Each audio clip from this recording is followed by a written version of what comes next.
शिक्षणातील आव्हाने स्वीकारत गुणवत्तापूर्ण आणि आनंददायी शिक्षण देणारे आदर्श शिक्षक शाळेसोबत समाजातही मोठा बदल घडवून आणतील असा विश्वास शिक्षण मंत्री दादाजी भुसे यांनी आज व्यक्त केला।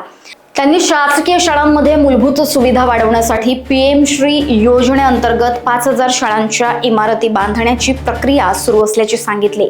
शिक्षणाशिवाय समाजाचा विकास शक्य नसल्याचे त्यांनी स्पष्ट केले। तसेच कला आणि क्रीडा शिक्षक भरतीला प्राधान्य देण्याची योजना असल्याची आणि छत्रपती शिवाजी महाराजांचा इतिहास देश पातळीवर शिकवावा अशी मागणी केंद्राकडे केली असल्याचेही त्यांनी नमूद केले। हिवाळीला पण भेट द्यायची संधी मला मिळाली। ती पण ती षटकोनी शाळा होती आणि षटकोनी शाळा पुरत नाही म्हणून केशव गावित गुरुजी आणि विद्यार्थ्यांनी ताडपत्रीमध्ये शाळा बांधलेली होती, ताडपत्री घालून। ती पण शाळा आदिवासी भागामधली शाळा। राजेंद्र पत्कीजी गुरुजींची शाळा चंद्रपूर पालडोन, म्हणायला गेलं तर दुर्गम भागातली ती पण शाळा।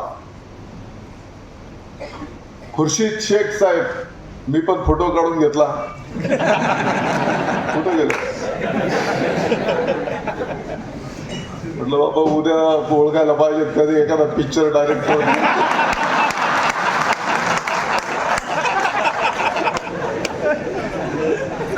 फक्त मला एकच कळालं ना की ते शिकवतात कधी।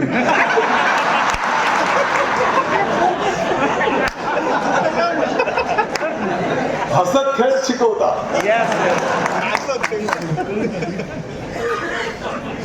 मला चांगलं आठवतं की एक डहाणू वसईला एक शाळा आहे आपले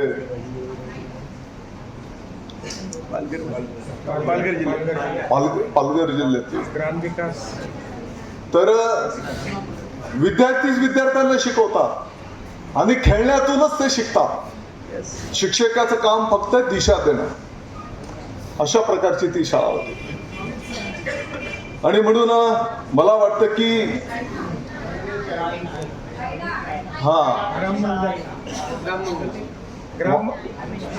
आईने सरांचं नाव पानसे सरांची शाळा, रमेश पानसे सरांची शाळा आईना। आणि विभागाची जबाबदारी दिल्याच्या नंतर आईनापासून मग हिवाळीपासून सर्व शाळेला भेट द्यायला सुरुवात केली होती। तर मला असं वाटतं की या वेगवेगळ्या पद्धती आपल्या शिक्षण पद्धतीमध्ये त्या ठिकाणी निश्चितपणे आहेत। कोण किती काय बोलत असेल, परंतु ज्या पद्धतीने आपले सर्व शिक्षक बंधू भगिनी, कदाचित ते 20-30% तुम्ही काय होऊ शकते की पुढे पाठीमागे असतील। आणि हा सगळा प्रवास पाहिल्याच्या नंतर मला विश्वास आहे की ते 30% सुद्धा या महाराष्ट्राच्या विकासाच्या प्रवासामध्ये निश्चितपणे सहभागी होतील। लोकवाहिनी न्यूज करिता ब्युरो रिपोर्ट, छत्रपती संभाजीनगर।